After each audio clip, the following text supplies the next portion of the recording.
Hi guys! Welcome back po sa aking YouTube channel, Pamilyang Pinoy Recipe at iba pa. Today, isang negosyo recipe po ulit ang aking isi-share sa inyo at ito ay walang iba kundi ang hardinera o kilala din bilang everlasting. Sa pagkakaalam ko po, ito ay nag-originate sa Lucban, Quezon.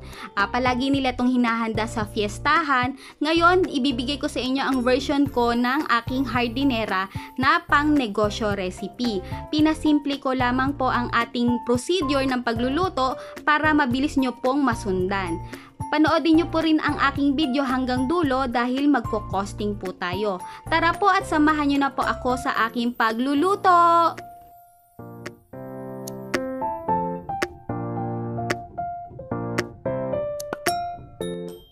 At narito po ang ating mga sangkap na kakailanganin.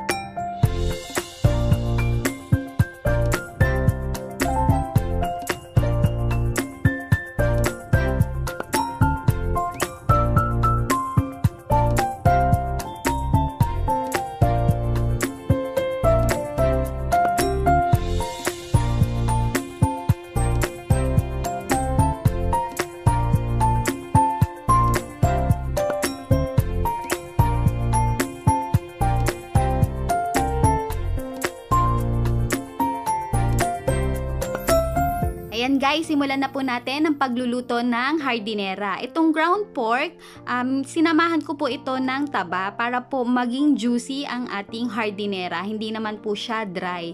Pagsasama-samahin lang po natin lahat ng ingredients. Unahin ko na pong ilagay ang carrots.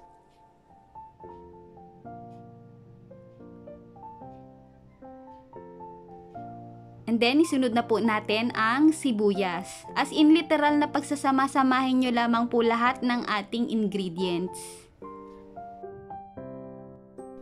Alam nyo ba guys na itong hardinera ay nahahawig din sa embutido. Yun nga lang po, inilalagay natin ang hardinera sa llanera, while yung ating embutido sa aluminum foil natin inilalagay. Guys, kalahati lang po ng pasas ang ilalagay natin kasi yung half nito ay ilalagay natin sa toppings. Guys, 1/4 cup lang ng all-purpose flour yung ilalagay ko ha. Kasi nga, katulad dun sa embutido, gagawin ko lamang po itong binder. Ayoko po kasing maging extenders po ito. Ibig sabihin, dinadamihan po ang all-purpose flour para dumami o marami yung mapalabas natin na hardinera. Gusto ko po maging binder lang siya kasama po nung itlog. Kasi po, kapag sumobra po ang harina, hindi na po masarap. Maglalasa na pong harina ang ating hardinera. At itong paprika, optional lamang po ito. Pero madali lang naman pong hanapin ito sa grocery o kaya sa palengke. Nabibili po ito ng nakarepack or kung marami na po kayong gagawin, meron naman pong nabibili na malaki na po. Para mas makamura din kayo. Para lang po kasi magkaroon tayo ng konting kick or anghang dun sa ating hardinera. Ito naman pong gatas, nilalagay po ito para medyo creamy naman po ang lasa ng ating hardinera. At ito naman pong pineapple juice kasi nagsisilbi na itong pampalambot ng ating baboy. Parang magiging tenderizer na rin po natin ang ating pineapple juice. At ito naman pong itlog na sabi ko na po kanina, magiging binder lamang po ito. Hahaluin lang po natin lahat ng ingredients at kapag nahalo na pong maigi, ilalagay na po natin siya sa ating mga llanera.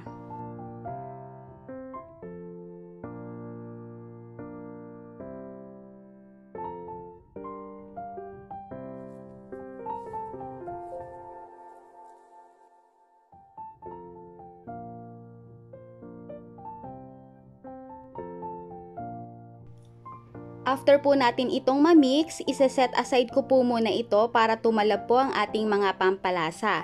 Habang naghihintay po tayo, ipe-prepare ko naman po muna ang ating mga llanera. Yung mga lianera po natin, lalagyan po natin ng dahon ng saging. Kung wala pong available na dahon ng saging, pwede naman po ang wax paper. Etong dahon ng saging, may mabibili naman po sa palengke na 10 piso ang isang tali or 20 pesos. Depende naman po sa inyo. Ito po kasing dahon ng saging namin, hiningi lang po namin sa aming kapitbahay.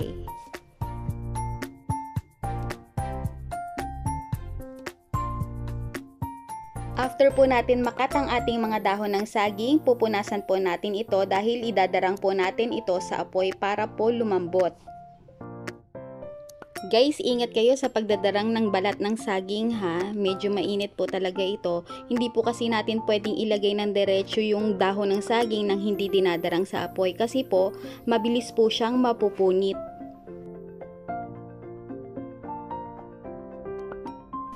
After po natin maidarang sa apoy, punasan po natin ito ulit dahil ilalapat na po natin ito sa ating mga lianera.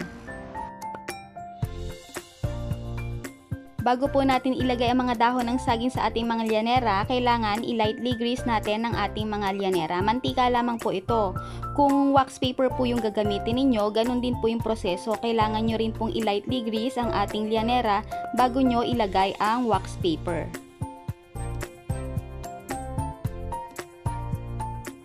Sa paglalagay po ng dahon ng saging, kailangan po yung pinaka-base po natin ay flat.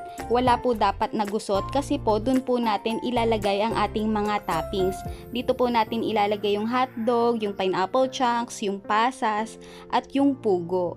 Kaya mas maganda po kung maifa-flat nyo po yung dahon ng saging.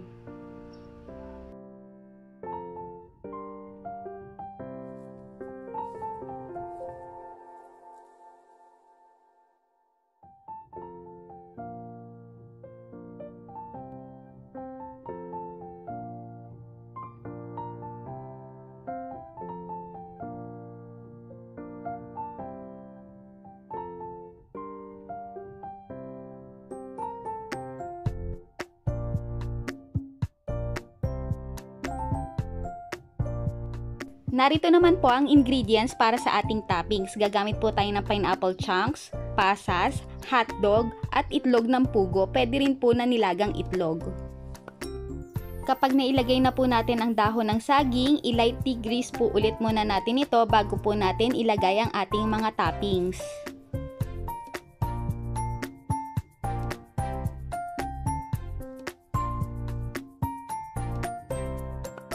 Ito pong hotdog, hinati ko po sa gitna. Pwede rin po kayong gumamit ng sausage kung gusto ninyo at yung ating quail egg, kung wala pong available, pwede po kayong gumamit ng nilagang itlog. Hatiin nyo lamang po yun sa gitna bago nyo po ilagay sa ating lianera.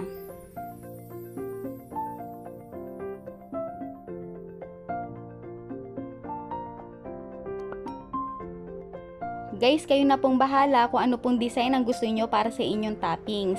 Yung sa akin pong ginawa, simple lang po, ganito na lamang po yung gagawin ko. Mamaya po, papakita ko po sa inyo yung isang paglalagay ng toppings. Ilalagay ko po sa ibabaw. Imbis na nasa ilalim ng lianera, itatoppings ko na lang po sa ibabaw ng ating hardinera. Guys, gagamit po ako ng 1 cup para po pantay-pantay yung laman ng ating lianera. Sa paglalagay po ng baboy, huwag nyo pong sisiksikin ito. Kasi po, kapag nasiksik po ang ating baboy, napipiga po siya. Kaya ang tendency po nun, magtutubig po ito. Kaya pag nilagay nyo po yung ating baboy sa lianera, banayad nyo lamang po itong ipepress.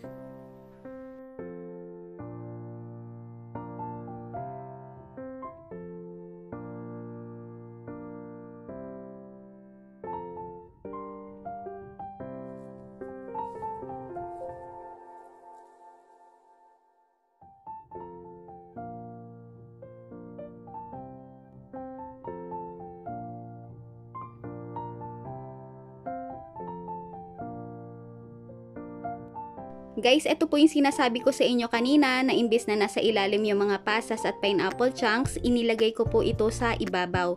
Mamili na lamang po kayo kung ano po yung gusto ninyo.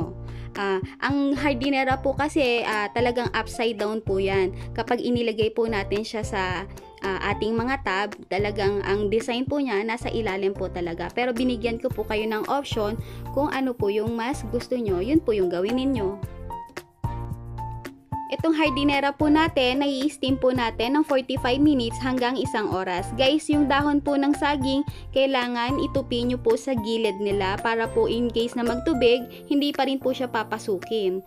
Itong steamer po natin, kailangan po kumukulo na po ang tubig bago natin isalang ang ating hardinera. Kailangan nyo rin pong lagyan ng tela ang takip para po hindi magtubig. Kailangan po yung apoy po natin ay medium fire lamang po. After 45 minutes, i-check na po natin ang ating hardinera. Guys, kung maaamoy nyo lamang po, sobrang bango niya as in. Ayan guys, luto na po ang ating hardinera. Palalamigin ko lamang po ito at isasalang ko po yung inatitirang hardinera.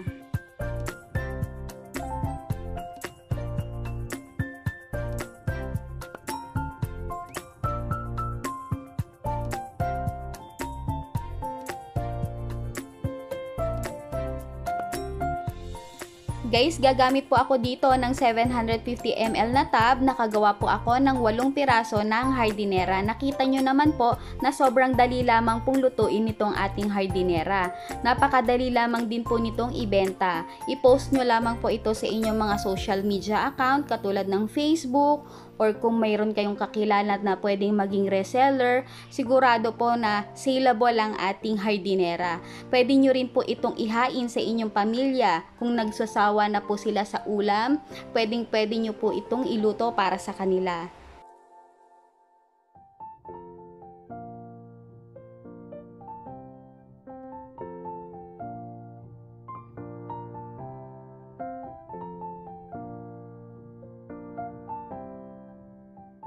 Guys, tingnan nyo naman ang ating hardinera. Sobrang meaty talaga niya. Hindi po ito katulad ng ibang hardinera na puro extenders. Yung tipong pagkagat nyo, harina yung malalasahan ninyo. Ito po talagang baboy yung malalasahan ninyo. Okay guys, magko-costing naman po tayo. Gumamit po ako dito ng 1 kilo ng baboy, 240 pesos. Para po sa ating mga pampalasa, gumamit po ako ng salt, pepper, paprika at sugar. 6 pesos po lahat iyon kasi tig ko kaunti lang naman po iyon. Gumamit din po ako ng 1/4 cup ng all-purpose flour, 2 pesos. 4 na pirasong itlog, 24 pesos. Yung pickled relish, 10 pesos. Yung evaporated milk, 5.50 kasi Jersey lang naman po yung brand. Tapos gumamit din po ako ng pineapple juice, 8 pesos. At para po sa chopped onions, 10 pesos. At para po sa ating carrots, 12 pesos. Gumamit din po ako ng grated cheese, 25 pesos. Okay po yung brand na ginamit ko. At yung hotdog natin, optional po, 21 pesos po yun. Yung raisins naman po ay 10 pesos. Para po sa ating pineapple chunks, isang lata po yung nagamit ko, 48 pesos. At yung ating quail egg, 16 pesos. Para naman po sa tab, 56 pesos po yung 8 piraso. At para po sa ating other expenses, 15 pesos. Kaya ang total na puhunan po natin doon ay 508.50 pesos. Ngayon po ay nakagawa po ako ng 8 piraso ng hardinera. Papatak po iyon na 63.56 ang puhunan per piece. Ang suggested price ko po dito ay pwede po nating ibenta nito ng 140 to 160 pesos. Pero dito po sa aming lugar, ibebenta ko po siya ng 140 pesos per tab. Ita-times ko po siya sa 8 pieces. Ang mapagbebentahan ko po doon ay 1,120. I-minus ko po yung puhunan natin na 508.50. Ang magiging tubo ko pa rin po sa 8 piraso ay 611.50 pesos. At kung ita-times nyo po yun sa 30 days, kikita po kayo ng 18,345 monthly.